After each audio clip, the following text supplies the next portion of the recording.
A teacher drove off with 12 kids in 1972 and vanished without a trace. Then, 52 years later, a hiker found their school bags hanging from a cliffside tree. One bag held a photo dated 4 days after they disappeared.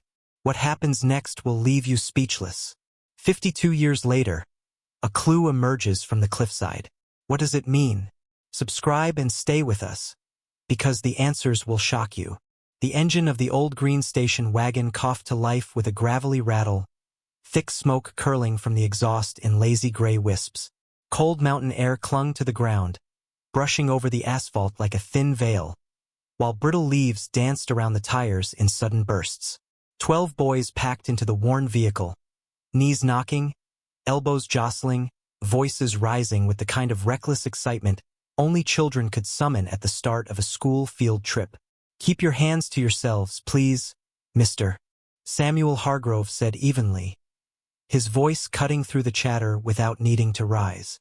He adjusted the rearview mirror, catching a glimpse of Tommy Ellis laughing with Caleb Morrison in the third row.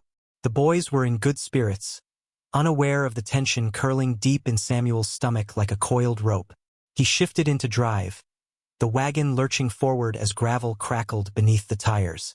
The narrow mountain road stretched ahead, framed by towering pines on either side.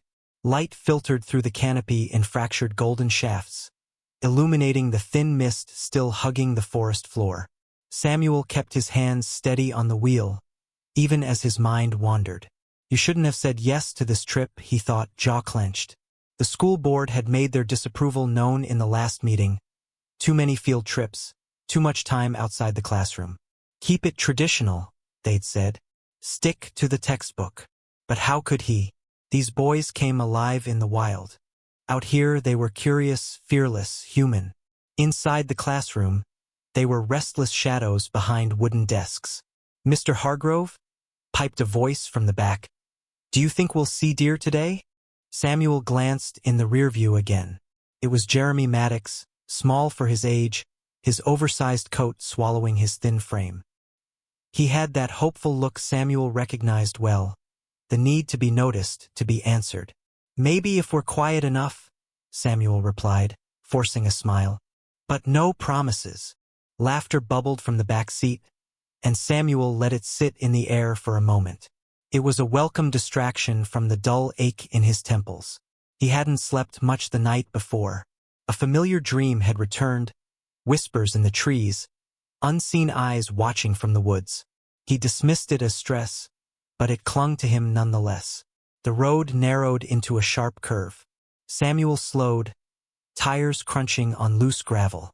His fingers tightened around the steering wheel. A glance at the fuel gauge, it hovered just above empty. He'd meant to stop at the station, but time had slipped away again. "Hey, is that the river?" asked Daniel Fry, pointing ahead. "Almost," Samuel said. "Another 15 minutes. The trees grew denser as the wagon dipped into a lower elevation, where fog curled thicker around the trunks. The boys began to quiet, lulled by the rhythmic bounce of the vehicle and the ghostly hush outside. One by one, heads leaned against windows, eyes blinking slower. Samuel breathed through his nose, slow and steady. Just a simple trip. Show them the river. Talk about the trout. Get back before lunch. It was all mapped out just like every other excursion. But he couldn't shake the weight pressing against his ribs. He reached over to the passenger seat where his clipboard rested, wedged between a rolled-up map and a tin thermos. A photo of the class paperclip to the top showed all 12 boys smiling awkwardly, jackets too big, hair messed by wind. It was from the first week of school. That had only been 2 months ago. Samuel's fingers brushed the edge of the photo. "You're responsible for them. Every one of them." He adjusted the mirror again, this time to check the road behind. Empty.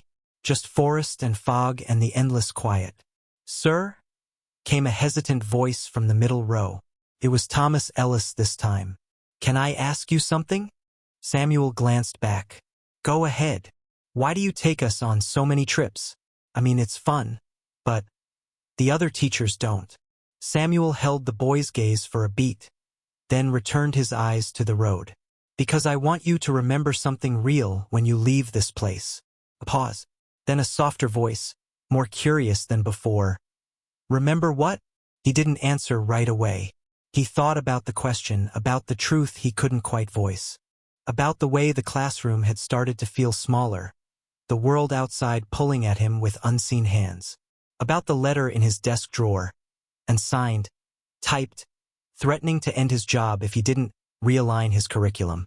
About the child he'd lost 3 years ago, a boy who would have been 10 this fall. Just things that matter, he said at last. They fell silent again. The road narrowed once more, winding into a tight curve that overlooked a steep drop into the ravine. Samuel slowed, eyes narrowed. The guardrail had rusted through in places. One misstep here and, stop it. He shook the thought loose, focused, watched the road. The boys behind him had begun to talk again, this time in quiet tones. Some traded cards, others pressed their faces to the windows to catch glimpses of the river below. Samuel drove on, steady and calm on the outside, while the pressure inside built like steam behind a sealed valve. A hawk soared overhead, casting a flicker of shadow across the windshield. The station wagon dipped around the next bend and disappeared behind the tree line, swallowed by the woods. No one saw it leave the road. No one saw the children's faces pressed to glass. No one heard the first sharp scream swallowed by wind. Back in Millersville, the streets remained quiet. The school bell rang. A mail truck rolled by the diner. A man swept leaves off his porch. All was still, normal, undisturbed. No one could have guessed that the green station wagon would never return. By late afternoon, the sun dipped low behind the Larkwood ridges, casting long shadows across the narrow roads of Millersville. The school bell had rung hours ago, yet room 4B sat empty. 12 desks untouched, 12 coats still hanging neatly on their pegs. The absence settled into the air like dust in still light. In the front office, Mrs. Evelyn Clark stared at the clock on the wall, her fingers fidgeting with the chain around her neck. She had called Mr. Hargrove's home phone twice. No answer. Her third attempt went straight to static. She walked briskly to the window, scanning the school's gravel driveway. No sign of the green station wagon. No sound of tires, no echo of boys' laughter. Her chest tightened. Without hesitation, she picked up the rotary phone and dialed the sheriff's station. Sheriff Henry Briggs stood in his office, flipping through reports with a mug of black coffee going cold in his hand. When the call came through, his expression changed subtly, a narrowing of the eyes, a slight straightening of the shoulders. Missing? He repeated, voice low and deliberate. 12 boys and a teacher? Yes, Clark said, trying to steady her tone. He said they'd return by 2. It's nearly 5. Briggs hung up and stepped out of his office into the front lobby, where Deputy Carson was scribbling notes at the desk. Carson grabbed the map. We've got a missing person situation, 12 kids and a teacher on a field trip. They were headed to the river bend. Within 30 minutes, the first search parties were on the move. Briggs coordinated them from the town hall's back room, converting it into a temporary command center. Radios crackled.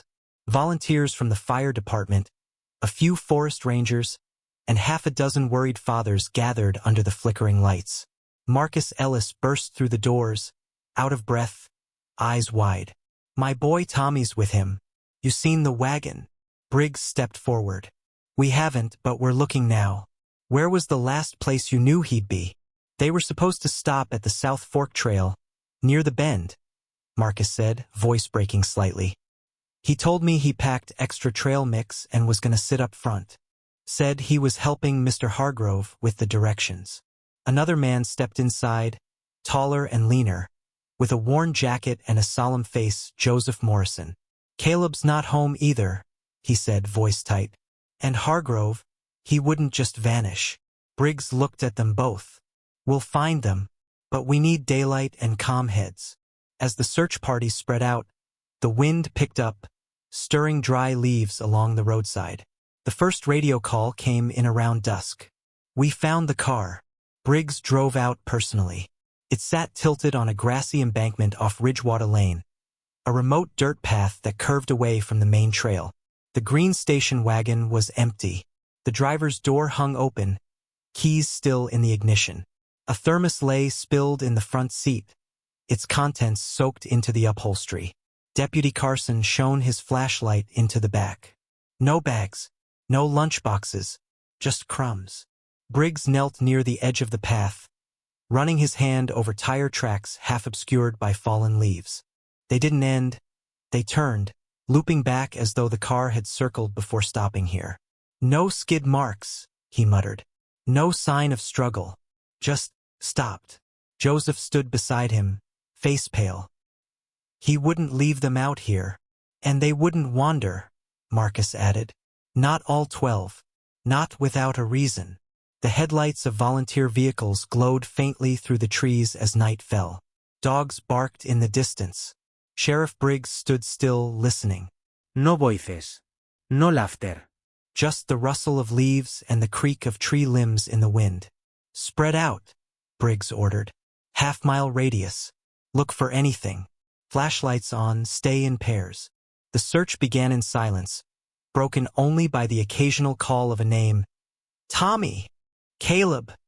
Answered by nothing but the wind. At the school, the principal waited by the phone, fingers trembling as she scribbled names on a yellow legal pad. Parents began arriving, one after another, faces drawn with panic. Whispers turned to murmurs. What if they were taken? What if Hargrove snapped? No one just disappears. Back at the car, Briggs climbed into the driver's seat, adjusting the rearview mirror. A strange, sticky residue clung to the dashboard. He sniffed it, just old coffee, but the hairs on his arms stayed raised. Marcus stood alone near the trees, holding Tommy's favorite scarf, which had been forgotten on the back seat. He pressed it to his face. He wouldn't go far, he whispered. He knows better. Joseph sat on a stump, staring at the darkness. What if they're lost out there? Cold? Hungry? Briggs didn't answer.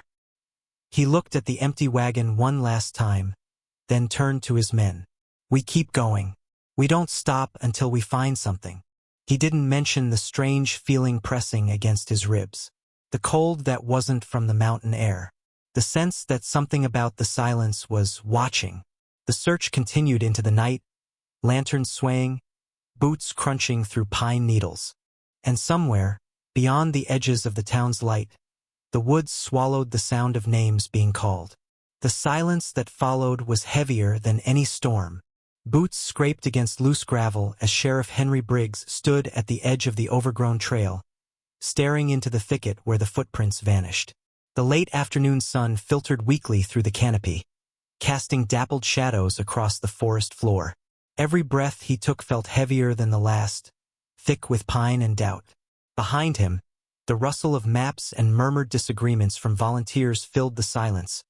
But his mind was elsewhere, replaying every moment since the boys had disappeared. We've covered every road, every trail, Deputy Carson muttered, shaking his head as he folded the topographic map in half. There's nothing out there but stone and sky. Briggs didn't respond. His eyes stayed fixed on the faint impressions in the mud, too small for adult boots, uneven and scattered. Children's feet. 12 of them? He couldn't tell for sure, but something about the erratic path chilled him. The prints led toward the cliffs, not away from them. Why the cliffs? Briggs finally asked aloud, more to himself than anyone else. Carson sighed. If they were scared, maybe they ran. Ran toward a ledge? Briggs turned sharply. Not from wolves. Not from rain. Not toward a dead end. Carson looked down. You think they were chased? I think we don't know a thing. Down below, the valley was still choked in fog, the river's current pulsing like a silent heartbeat. It was beautiful in a way, but it offered no comfort. Just a reminder of how vast and indifferent the land was. Sheriff Briggs turned away from the ledge and started down the trail, boots crunching over brittle twigs. He wasn't ready to admit it out loud, but something about the case had shifted. He could feel it in the air, the heaviness, the watching stillness. It was more than a missing persons report now. By the time they returned to town, dusk had begun to fall. The once quiet streets of Millersville were now littered with camera crews, their floodlights casting harsh glares onto porches and faces alike. Reporters buzzed around like gnats, poking microphones into tear-streaked cheeks, asking the same questions over and over. Did your son ever mention Mr. Hargrove acting strange? Do you think the boys ran away? Is the sheriff doing enough? Marcus Ellis stood frozen on his porch, arms wrapped tightly around himself as he watched the circus unfold. His eyes were hollow, sunken by sleepless nights and endless dread. He didn't speak to the cameras, didn't wave them off. He just stared at the empty road, as if willing his son Tommy to appear from the treeline like nothing had happened. Inside the sheriff's office, Briggs slammed the door shut behind him. The noise barely masked the buzz of fluorescent lights overhead. A stack of new reports sat on his desk, tips, sightings, false leads. He sank into his chair and ran a hand down his face, then reached for Samuel Hargrove's personnel file. I should have looked at this sooner, he muttered, opening the manila folder. Samuel's face stared back at him from a worn ID photo. Brown hair, neatly parted. Calm smile. Too calm. The file painted a picture at odds with the man everyone trusted. Debt notices. Unpaid property taxes. A formal warning from the school board. Something about unsanctioned field trips. Friction with administration. Briggs's stomach turned as he flipped the pages. A knock came at the door. Come in, Briggs said without looking up. The door creaked open and in stepped Ethan Dale, the youngest ranger on the force. He was barely out of college, still carried the nervous energy of someone trying to prove himself. In his gloved hands, he held a folded sheet of paper. Sheriff, he said, voice hesitant. I found something this afternoon, out past Hollow Ridge. Briggs looked up sharply. What kind of something? Footprints. Small ones, heading toward the cliffs. Why didn't you report that earlier? Ethan hesitated. I wasn't sure what I was seeing. The path's almost washed out, and it's not exactly a place kids would go by choice. But it wasn't just one set. There were a lot of them. Briggs stood slowly. Show me. As they moved toward the evidence board together, Briggs glanced at the pinned photo of the boys' class. 12 faces all smiling, and one adult standing proudly behind them. But now that smile seemed harder to trust. Was Samuel Hargrove leading them to something? Or away from it? In the hallway, parents were already gathering for the evening vigil. Flickering candles lined the church steps, each flame a plea into the dark. Joseph Morrison stood apart from the rest, arms folded tight, eyes scanning the horizon like a soldier. His son Caleb had been the quiet one, always drawing in the back of the class. Now his drawings sat in an empty desk, abandoned like so many other things. No one wanted to say it yet, but the days were stretching thin, and hope, real, solid hope, was growing harder to hold. Outside, the wind picked up, scattering leaves across the empty schoolyard. Inside the sheriff's office, Briggs turned toward the map pinned on the wall and drew a red circle near the cliffs. Let's find out what you were hiding, Samuel, he whispered under his breath. And why? Because until they did, the town would keep falling deeper into the unknown.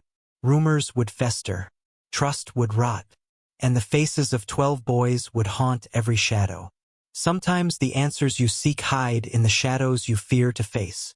The wind picked up sharply as Ethan Dale climbed the last rocky incline, his boots scraping against damp stone, breath heaving in short, panicked bursts. He was alone, had insisted on it, and every crack of twig beneath his step sent echoes down the mountainside like warning bells. The late afternoon sun dipped behind the ridge, casting long, crooked shadows that danced over the underbrush. Ethan's fingers trembled as he pulled aside a curtain of moss and stepped into the clearing. There it was, the tree. It looked ancient, almost spectral, with bark like flaking charcoal and limbs twisting in impossible directions, like arms raised in silent grief. But it wasn't the tree's shape that stopped Ethan in his tracks. It was what hung from its branches. One by one, the school bags swayed in the cold mountain breeze, tethered by faded straps and fraying cords. 12 in total, each one different, yet all unmistakably familiar. scuffed leather, Fadet nachmittags. a button shaped like a soccer ball on the smallest bag, Tommy Ellis's, if Ethan remembered right. He took a step closer, his stomach nodding. How? He whispered, his voice dry. He reached out to touch one of the bags, carefully, reverently, when something slipped free and fluttered to the forest floor. A photograph. He stared at it for a moment, uncertain if it was real. The colors were dulled by time, the corners curled. But the image was unmistakable. 12 boys, and Samuel Hargrove. They stood shoulder to shoulder in front of a rustic wooden cabin, its chimney crumbling, the roof sagging under a veil of moss. The boys were smiling, but stiffly, like smiles coached by fear. Samuel stood behind them, arms gently draped across their shoulders. His face strained in a way Ethan couldn't quite explain. Not joy, not calm, something else. Ethan crouched, picking up the photo with careful fingers, his breath caught in his throat. He flipped it over. Someone had scribbled a date on the back in fading ink. October 17th, 1972. 4 days after the group had vanished. That wasn't possible. He stood abruptly, the blood draining from his face. The tree loomed behind him, its branches groaning as the wind pushed harder, carrying the forest smell of wet leaves, soil, and something fainter, like rusted metal. Ethan's eyes scanned the cliff's edge nearby, realizing how easily one could slip, fall, disappear entirely. The image of the boys, so close to that edge, took on a darker meaning. He jammed the photograph into his coat pocket and stumbled back down the path, branches scratching at his arms. His mind raced. Sheriff Briggs needed to see this. The town needed to see this. But would they believe it? Behind him, the school bags swung gently in the wind, like wind chimes without sound. Ethan didn't look back. Back in town, the news spread like wildfire. Sheriff Briggs stood silently in the station lobby, turning the photograph over and over in his calloused hands. His brow furrowed deeply, mouth set in a grim line. "You're certain about the date?" he finally asked, voice low. Ethan nodded, his hands balled at his sides. "It's not staged, Sheriff. It's real. The cabin, the expressions. It's like they were being made to pose." Briggs didn't reply. Instead, he placed the photo on the desk, flattening the curling edges. Outside, townspeople had already begun to gather, murmuring with a mixture of awe and dread. Parents whispered names with shaking voices. Others avoided looking at the photo altogether. Among them, Marcus Ellis and Joseph Morrison stood apart, eyes fixed on different corners of the room. "You think this is some kind of hoax?" Joseph asked, his tone sharp, defensive. "Don't do that," Marcus snapped. "Don't start blaming the one person trying to find our sons." "I'm not blaming him," Joseph growled. "I'm blaming you. You've been shutting everyone out since day one. What if you're hiding something? Watch your mouth." Marcus stepped forward, fists clenched. Sheriff Briggs slammed his palm on the table. "Enough." Both men froze. "The only thing that matters now is figuring out where this picture was taken. That's it. We don't need this turning into a circus." But the damage had already begun. The photo, already duplicated and shared, had become a spark. Tensions, once contained by shared grief, now erupted into suspicion. Old grudges surfaced. Whispers of foul play gained volume. Some blamed the school. Others muttered about Samuel's quiet past, his isolation, his long walks in the mountains. Why had no one questioned him more? Ethan felt it all spiraling. He watched the photo pinned to the bulletin board behind the sheriff's desk, lit dimly by a flickering overhead bulb. The boys' faces stared back at him. Even in stillness, their smiles seemed thinner, forced, and yet, one detail tugged at his thoughts. The background, a shadow of a ridge behind the cabin, an outcropping like a crooked finger pointing skyward. Ethan had seen that shape before, somewhere in the old hiking maps he'd studied during the first search. It was there. He knew it. Later that night, unable to sleep, he returned to the ranger station and pored over the maps, tracing elevation lines with a shaking finger. There it was, near the northern ridge above the cliff. a trail almost erased by time. But it wasn't just the map that haunted him. It was the way the bags had hung from the tree, carefully placed, not scattered. As if someone wanted them found. As if the tree itself remembered. He scribbled the location in his notebook and slumped in the chair, exhausted but wired. The answers weren't buried. They were waiting. And somewhere in the silence of those woods, the story was still unfolding. The truth was dangling just out of reach, caught in the branches of forgotten secrets. The photo lay on the table, curling slightly at the edges, its glossy surface catching the light from the flickering desk lamp. Sheriff Briggs stared at it, jaw clenched, fingers steepled tightly beneath his nose. The image, grainy but unmistakable, showed all 12 missing boys standing stiffly in front of a rustic wooden cabin, its logs darkened by age or ash. At the far right stood Samuel Hargrove, his expression unreadable. His arms stretched behind one boy, Caleb Morrison, and rested awkwardly on his shoulder, not in comfort, but in restraint. Behind them, mountains loomed like sentinels, and just over the tree-line, a jagged outcrop jutted into the gray sky. No one had ever seen that cabin. No one could explain how a photo dated 4 days after the disappearance could even exist. Marcus Ellis leaned over the table, eyes burning with obsession. "That's him. That's my Tommy," he muttered, tapping the image. "But look at his eyes. He's smiling, but he's not smiling." Ethan Dale, standing at the edge of the room, watched silently. He could feel the pressure climbing behind his ribcage, like something pressing inward, warning him not to look too closely. And yet he couldn't look away. The photo had shattered the fragile hope the town had clung to, the idea that maybe the boys had simply wandered off and succumbed to nature. This was proof that they had been somewhere, with someone. Joseph Morrison sat apart, hunched near the window, rain blurring the view beyond the glass. Samuel's hand. "It's wrong," he said suddenly. "It looks like he's holding Caleb back." Ethan turned toward him. "Back from what?" Joseph didn't answer. Briggs stood up and paced behind his desk, rubbing his temples. The office was silent except for the steady tick of the wall clock and the occasional creak of the old floorboards beneath their feet. "I've sent the photo to the lab in Hartford," he finally said, his voice low and tight. "They'll examine the ink, paper, timestamp, all of it." "Then what?" Marcus shot back. "Wait 2 weeks while some technician tells us it's inconclusive? We don't need a lab, Henry. We need to find that cabin." Briggs's gaze darkened. "I know that, Marcus, but it's not in any property record, forest map, or ranger log. I've looked. It has to be," Ethan interjected. "Maybe it's just higher, off-trail. Look at the ridgeline behind the cabin."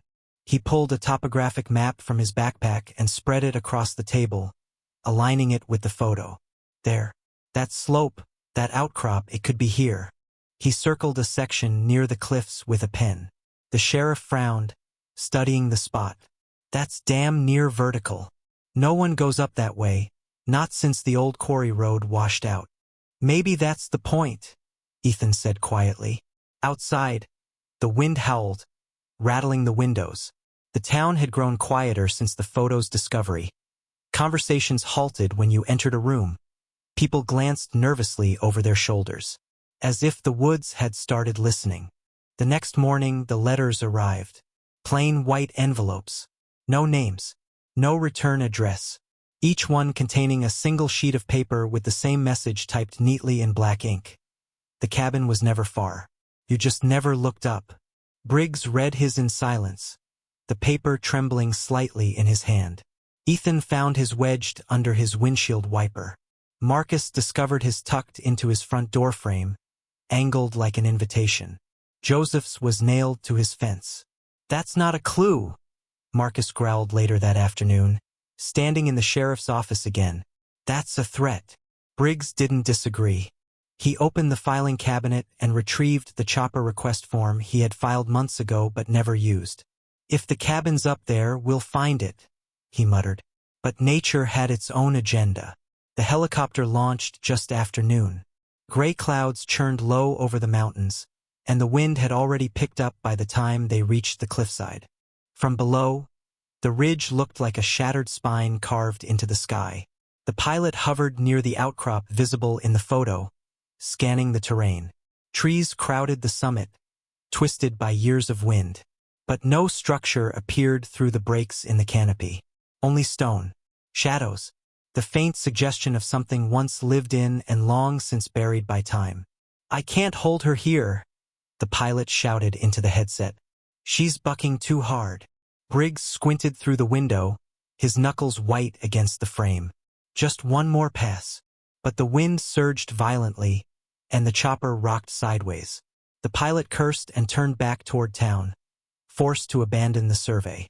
Back on the ground, Briggs didn't speak. He simply removed his hat, ran a hand through his hair, and walked off without a word. Ethan stood by the landing zone, watching him go. The sheriff's silence said more than frustration. It said defeat. That night, Marcus sat alone in his kitchen, the photo clutched in both hands. He studied Tommy's face again and again. Behind the boy's eyes, there was something, a warning, a whisper. A father knows when a child is pretending. And Tommy was pretending.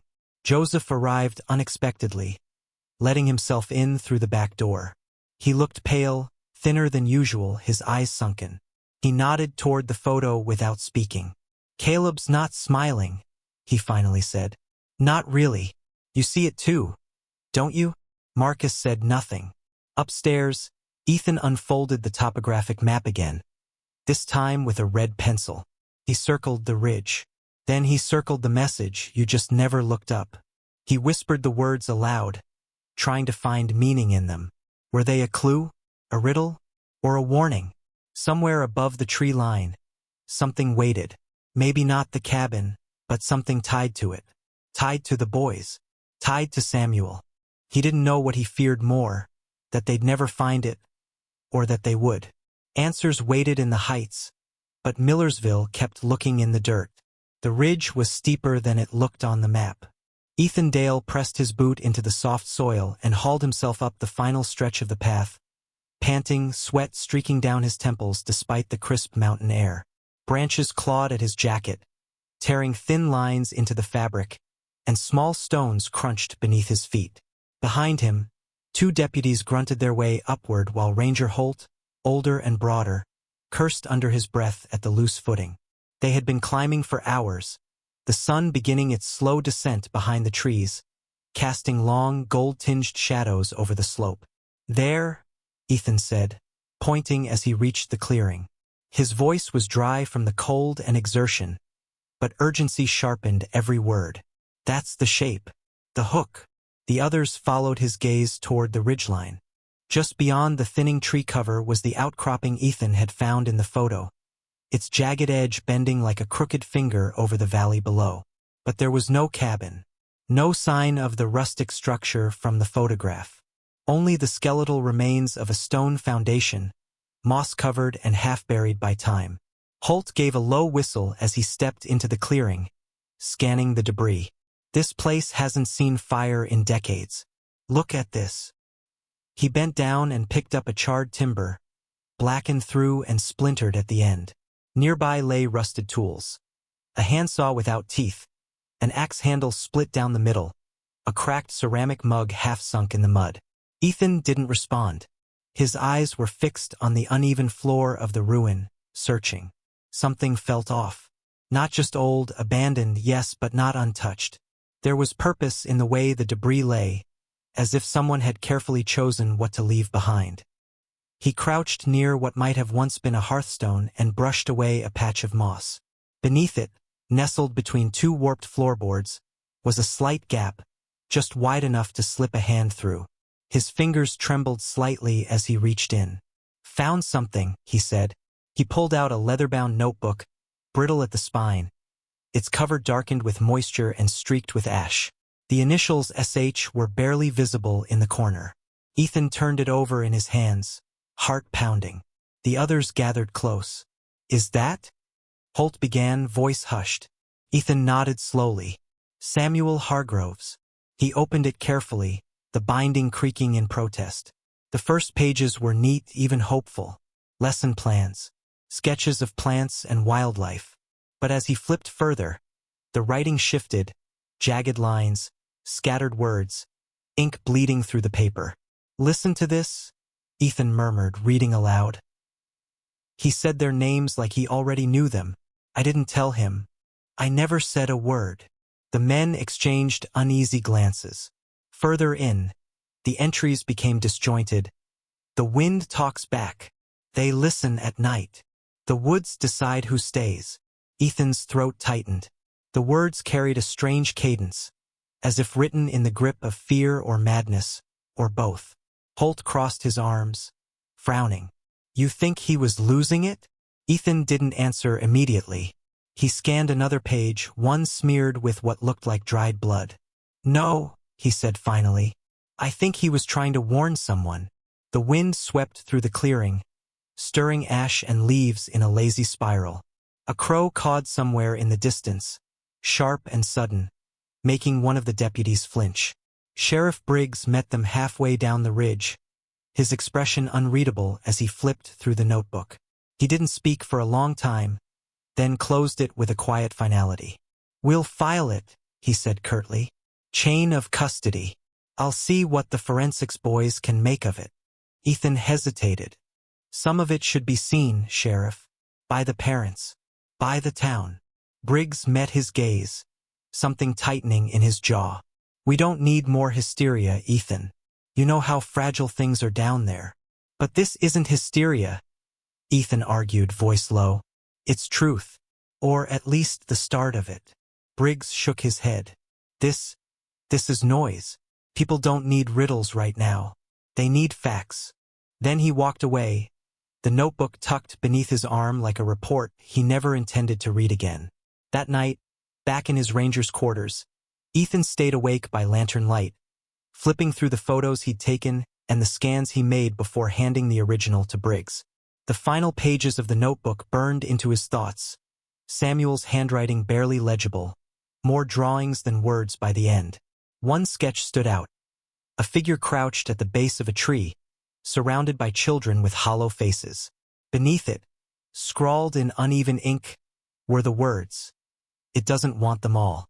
Just enough to remember." Ethan stared at it until his vision blurred, then carefully sealed the copies into a folder marked with nothing but a red X.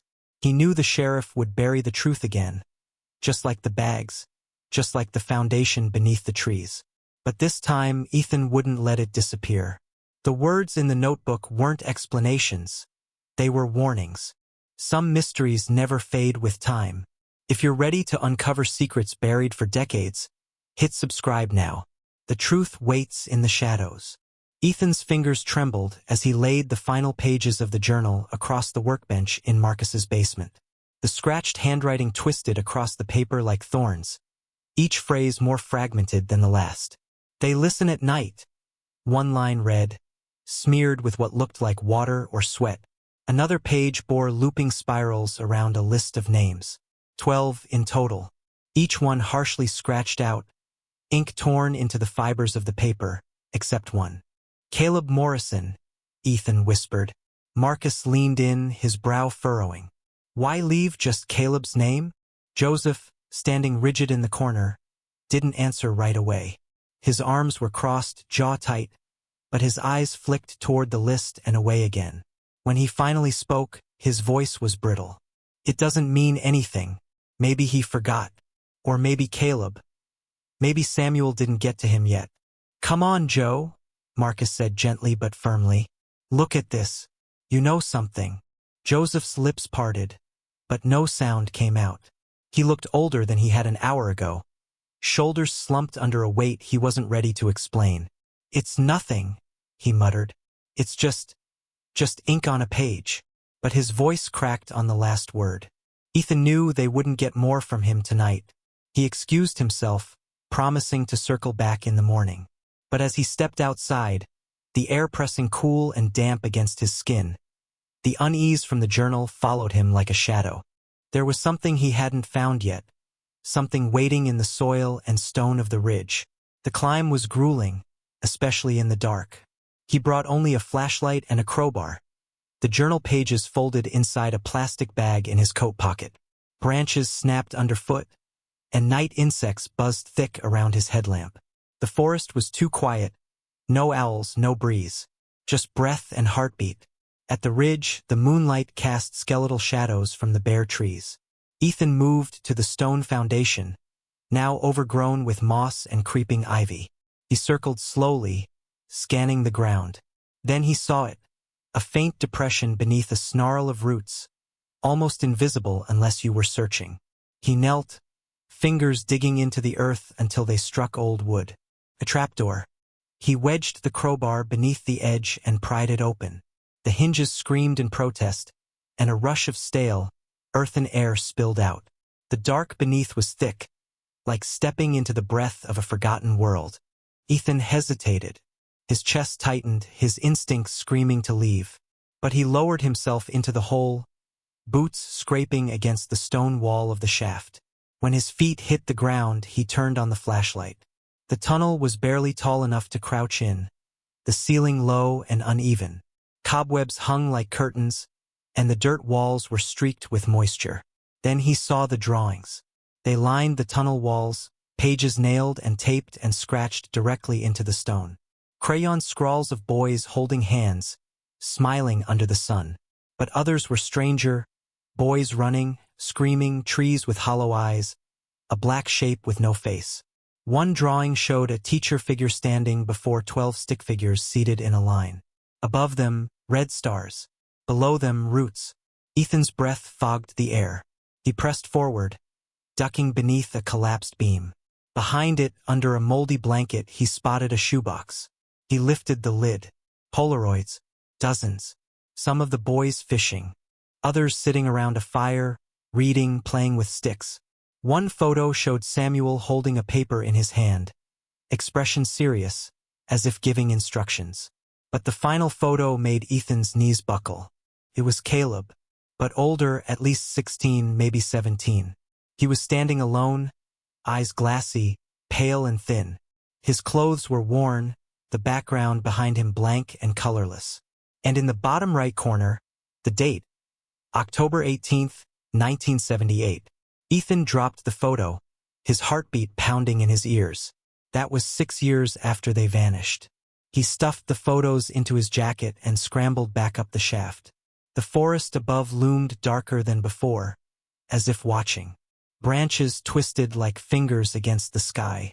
He ran until the trapdoor disappeared behind trees, until he couldn't hear the whisper of wind anymore.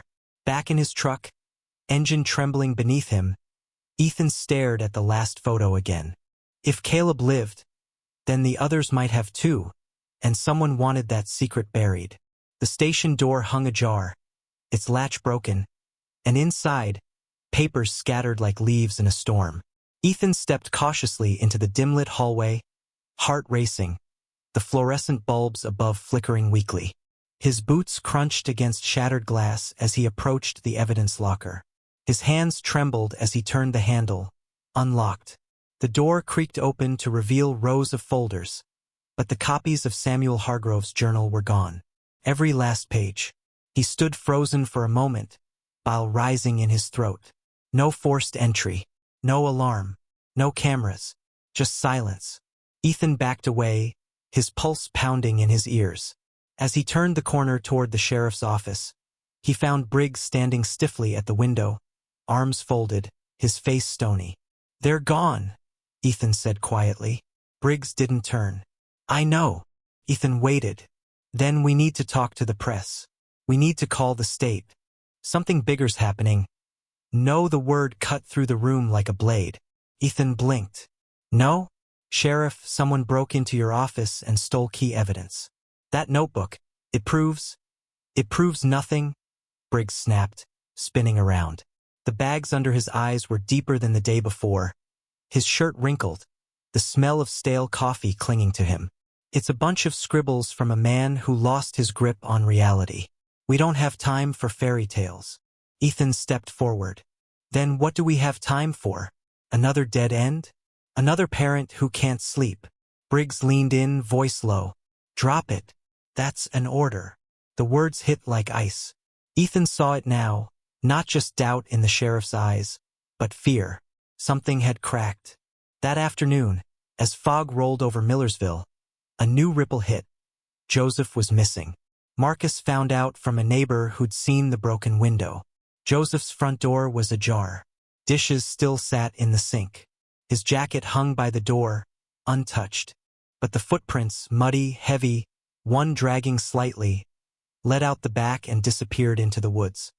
"He wouldn't just leave," Marcus murmured, standing beside the shattered glass. His hands were clenched at his sides. "Not now. Not with what we know." Ethan nodded, his thoughts racing. The journal, the photograph, the names, every thread tied back to that place above the ridge. They had missed something. They had to have missed something. "We're going back," Marcus said. His voice didn't rise, but something cold and final settled into it.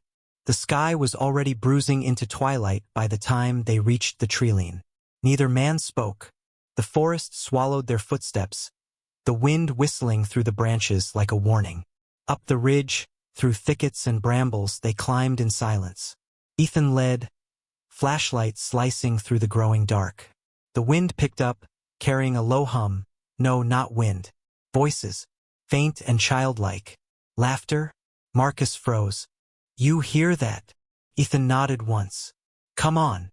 Past the burnt remains of the foundation, beneath a curtain of ivy and vines, Ethan spotted something, metal, rusted over, half buried in dirt. A storm drain. Its mouth was wide enough for a man to crawl through, but barely. Ethan dropped to his knees and slid inside. The tunnel was damp and narrow, every movement echoing around them.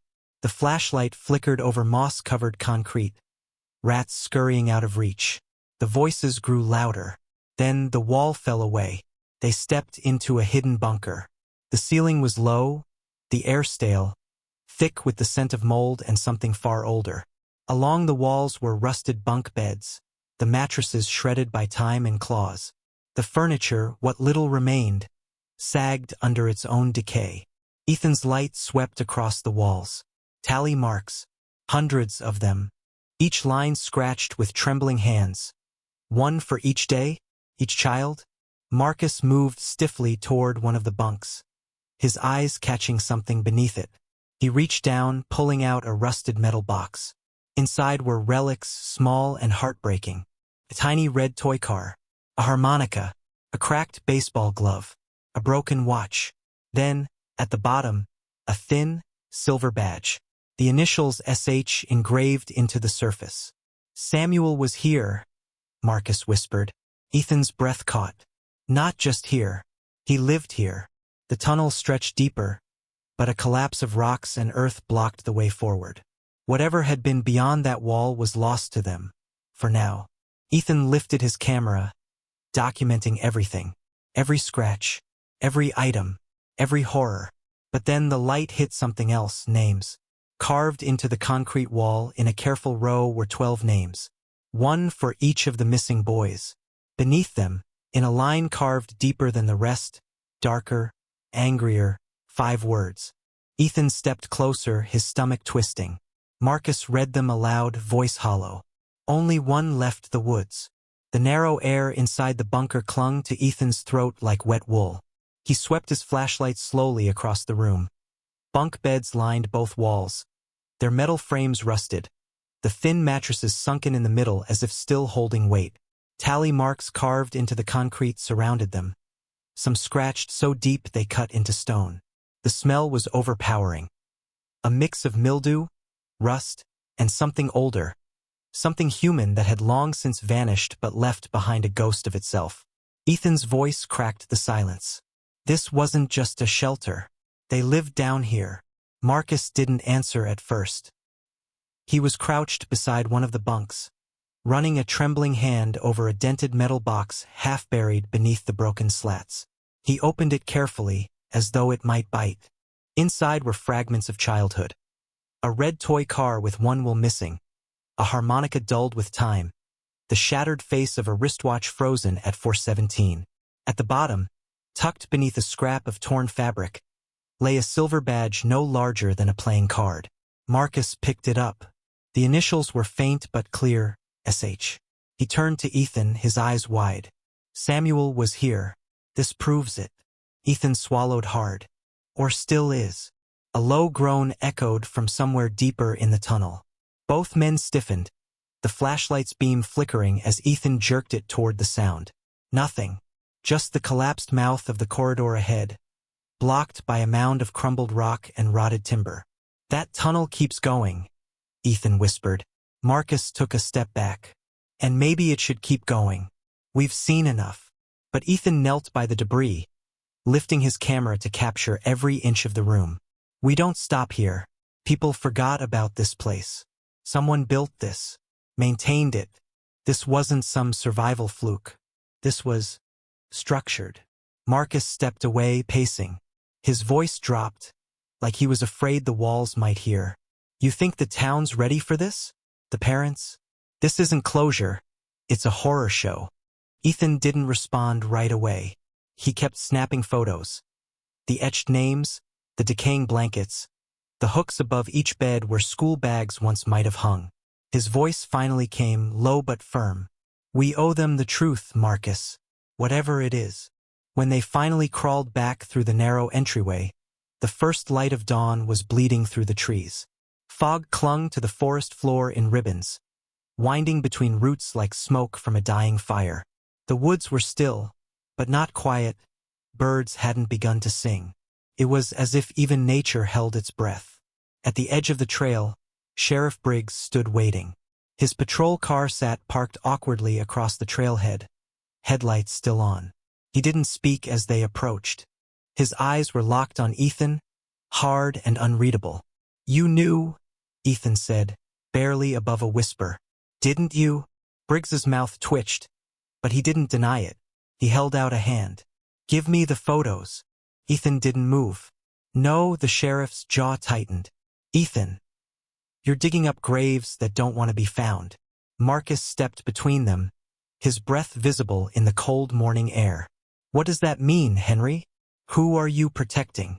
For a moment, no one spoke. The forest swayed slightly with the wind, as if brushing against them with unseen hands. Briggs dropped his gaze. You think this is about protecting someone? He said bitterly. This town survived because it chose to forget. You start turning over these stones, and what's underneath isn't something you can put back. Ethan felt a chill crawl down his spine. The flashlight in his pocket flickered once more before dying completely. In the rising light, the path behind them looked narrower than before. Briggs looked up again, but now his expression had changed. Not stern, not angry, just tired and afraid. It was the first time Marcus saw true fear in Briggs's eyes. Something had followed them home, and it wasn't done yet. The knock came just after sunset.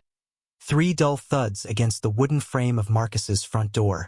No one ever visited this late, especially not in the cold autumn rain that now swept through Millersville like a ghost with unfinished business. He hesitated, standing in the quiet of the hallway, heart suddenly thudding louder than the knock itself. Then, slowly, he unlatched the lock and opened the door. A boy stood on the porch, shivering violently. His clothes were soaked through, his sneakers caked in mud, and his face. Marcus's breath caught. The boy's skin was pale like parchment, eyes deep-set and rimmed with blue, and his dark hair hung in wet clumps around his jaw. He looked young but worn, like time had chewed through him and spit him out. My name's Caleb, the boy said softly, his voice rasping like dry leaves. You're Tommy's father? Marcus staggered backward, as if punched in the chest. He stared, mouth slightly open, unable to process what he was seeing. This couldn't be right. Caleb Morrison had vanished over 50 years ago. But this boy stood there like the years hadn't passed for anyone but him. Ethan burst into the room seconds later, breathless from climbing the porch steps. He skidded to a halt at the sight of the visitor. No, he whispered. It can't be. Caleb swayed slightly. They said I could leave now. Said I had to come here. His lips trembled. He told them to leave me. Marcus snapped back to himself and pulled the boy inside, wrapping a blanket around his shaking frame. The warmth of the house did little to stop the tremors. Caleb moved like something half-remembered, mechanical and cautious, as if unsure how to be human anymore. "Sit here," Marcus said, guiding him to the couch. "You're safe now." But Caleb didn't sit. He stood in the center of the room, dripping rainwater onto the hardwood floor, eyes fixed on the front window. "I can't go where there's no way out," he said flatly.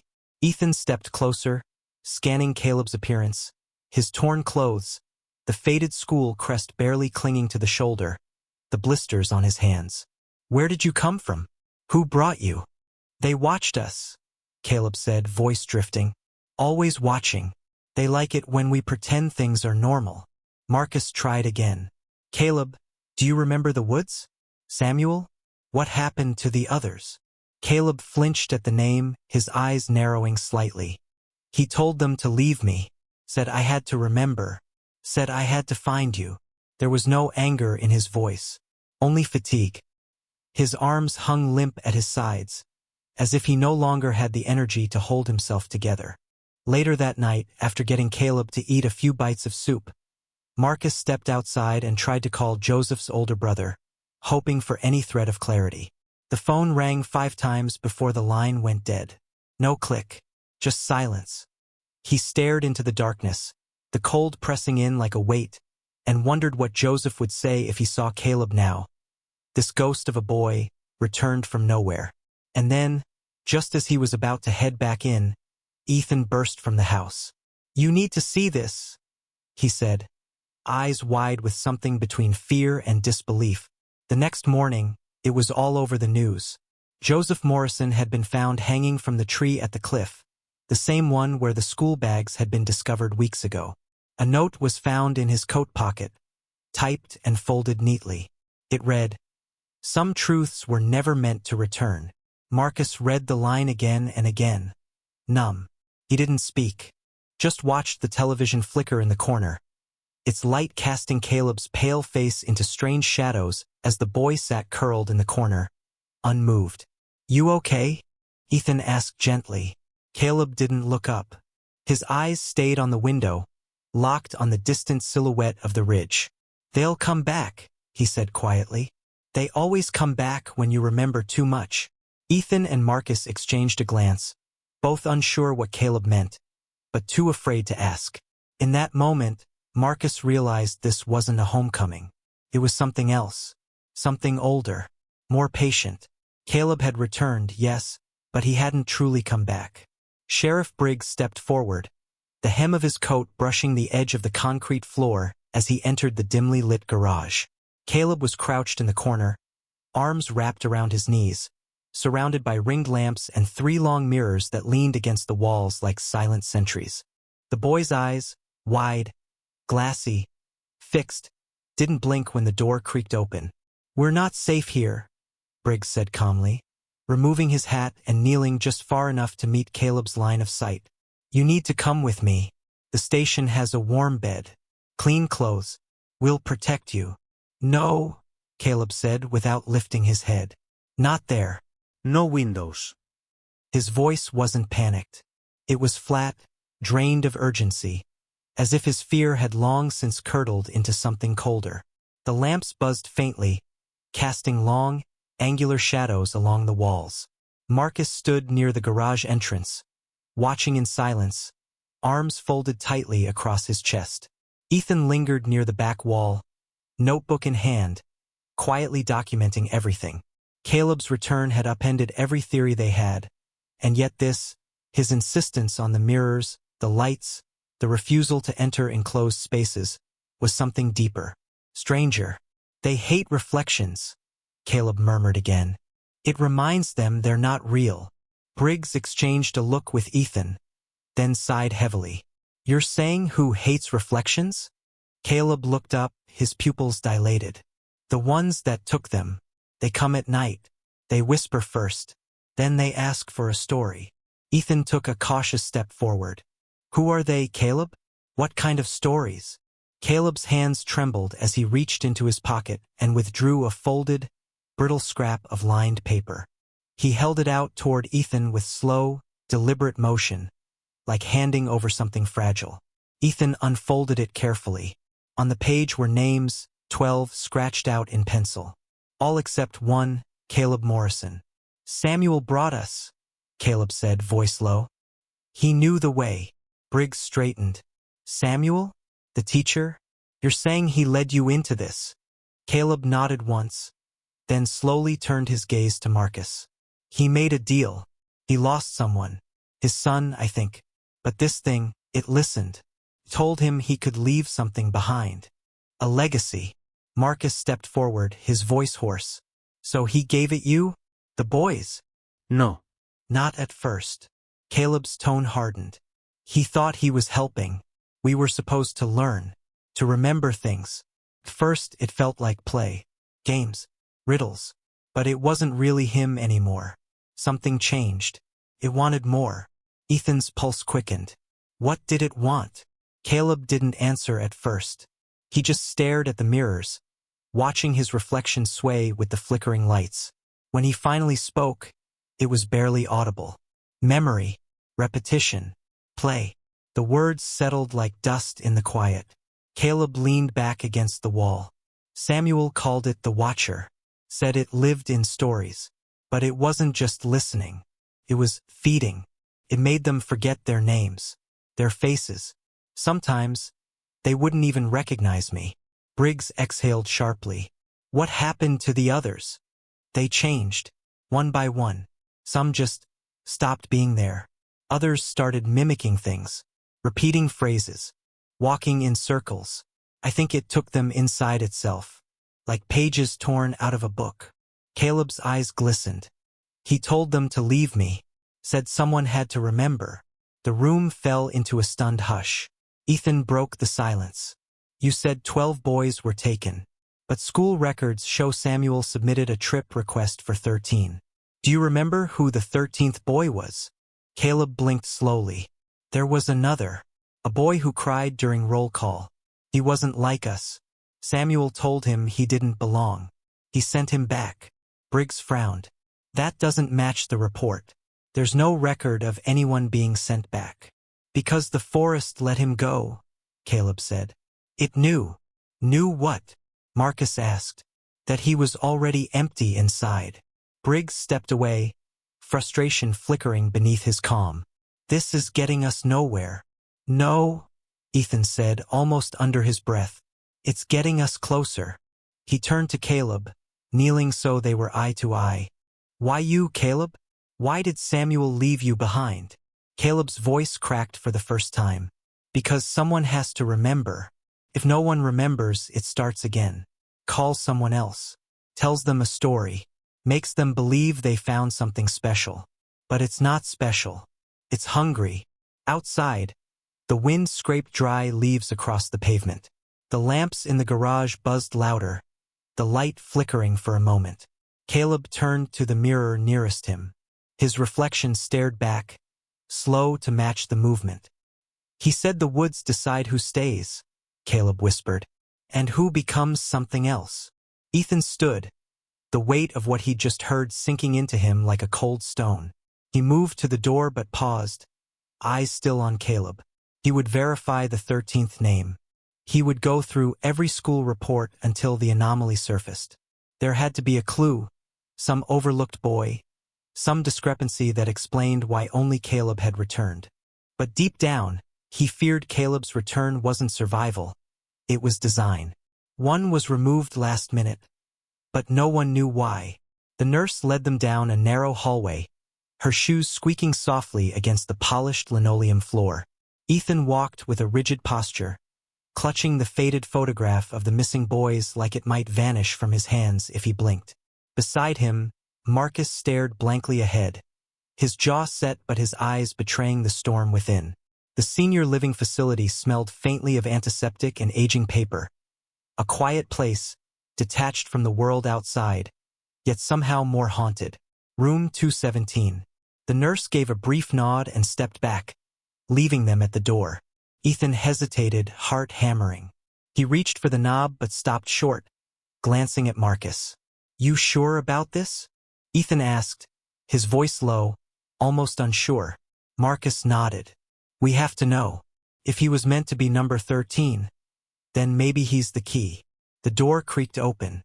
Inside, a thin man sat hunched in a chair by the window, wrapped in a heavy wool blanket despite the warmth of the room. His skin was translucent, veined, and stretched too tightly across brittle bones. The light from the cloudy afternoon filtered through the curtain, casting a pale glow over his sunken cheeks. His eyes, though cloudy, locked onto them the moment they entered. "I told them not to come," he whispered, his voice as thin as air. "Told them the forest doesn't forget." Ethan stepped forward, his breath shallow. "Are you Noah Wynn?" The man blinked slowly, as if the name hadn't reached him in decades. Then a slow, painful nod. "Yeah, that's what they called me. Before." Marcus took a step forward, holding out the photograph. "We found him, or someone who said he's Caleb Morrison. Do you recognize him?" Noah's trembling hands reached out with unexpected speed, snatching the photo. His fingers hovered over Caleb's face. "That's not him," he whispered, shaking his head. "He wears his face, but it's not him." Ethan frowned. "What do you mean?" Noah's body seemed to shrink further into the blanket. "He let me go," he said. "The man, Samuel, said I didn't belong. The forest, it knew. It looked in me and saw nothing left to take." His voice dropped to a rasp, like dry leaves scraping stone. "But the others, they stayed, became part of it." Caleb was last. He was supposed to remember, carry the story. Marcus stared at Noah, his face pale. "What do you mean, carry the story?" Noah turned toward the window, the curtain's lace pattern casting faint spiderwebs across his skin. "Samuel made a bargain. He thought it would save him. Thought if he brought the forest something new, it'd leave him alone. But it doesn't work like that. It never does." Ethan's hands clenched. "Then why Caleb? Why leave him?" A dry laugh escaped Noah's lips. "Maybe because he changed. Maybe because he obeyed. Or maybe because he won." Noah's breath hitched, and he sank deeper into the chair, his voice fading to a whisper. "But he's not the same. That's not Caleb anymore." They left the facility in silence. The car ride back was nearly wordless. Ethan drove, his eyes fixed on the winding road ahead, while his mind replayed Noah's final words again and again. "Not Caleb anymore." The phrase clung to him like smoke. When they pulled into Marcus's driveway, the sky had turned a dull gray, clouds stacking like stones above the ridge.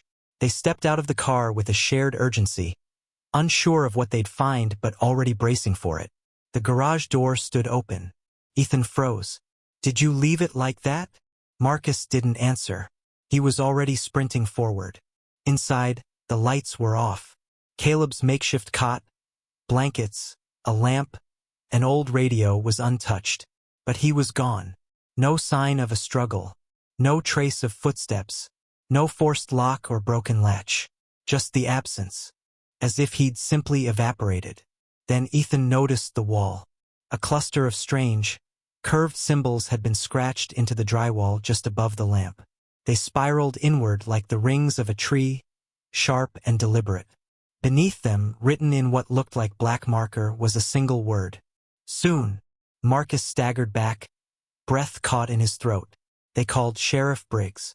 He arrived quickly, this time with 2 deputies and none of his usual composure. He took one look at the symbols, then at the empty garage, and muttered something under his breath. For the first time since the boys had disappeared, he looked genuinely afraid. By morning, the town had changed. Word of Caleb's disappearance spread faster than fire through dry brush. The few remaining parents of the missing boys, now elderly men, began calling Ethan, Marcus, and the sheriff in a panic. They all reported the same dream. 12 boys, standing at the edge of the cliff, smiling, as if they were waiting for something to return. 2 nights later, Ethan stood alone at the edge of the cliff, boots planted in the brittle leaves, breath misting in the cold night air. The tree loomed before him, its twisted branches groaning softly in the wind, cradling the 12 school bags like ancient ornaments. But one detail wasn't as he remembered it. There was a new bag. His pulse spiked. It hung lower than the others, its strap still taut as if recently fastened. Swallowing the lump in his throat, Ethan stepped closer, gravel crunching beneath his heel. The wind shifted, carrying the distant creak of trees and something else, like faint laughter drifting through a tunnel. His fingers trembled as he unzipped the unfamiliar bag. Inside was a photograph. He stared at it, heart hammering in his chest. It was him, taken the night before. The picture showed him standing in Marcus's garage, face half-shadowed by the single lamp they had left on for Caleb. The angle was tilted low, as if someone had watched from the floor or just outside the window. Below the image, in smeared red ink, were two words, "You're next." Ethan recoiled, nearly dropping the photo. His breath came fast, uneven. His first instinct was to run, but something held him there. Compulsion. A demand for answers. He raised his eyes slowly to the forest's edge. They were waiting. 12 figures stood between the trees, just beyond the reach of moonlight. Still, silent, watching. Boys. Their faces were pale and hollow, eyes gleaming like glass marbles under the stars. Ethan couldn't move. He knew those faces, had seen them in old class pictures, family photo albums, and newspaper clippings. But they were wrong, aged and untouched all at once. Their expressions were blank, not angry or sad, just empty. And then one stepped forward. Caleb. Only he wasn't a boy anymore. He looked older now, leaner, face stretched with something beyond age.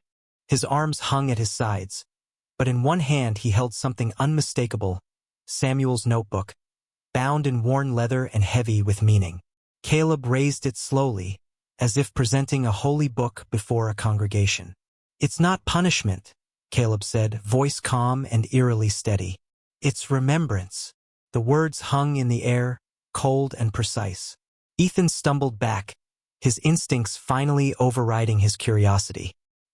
He turned and ran, branches slapping his face, the wind roaring louder than before. He didn't look back, didn't want to see if they were following. His flashlight bounced wildly in his grip, beam jerking over rocks and roots, the trail warping into something unrecognizable in his panic.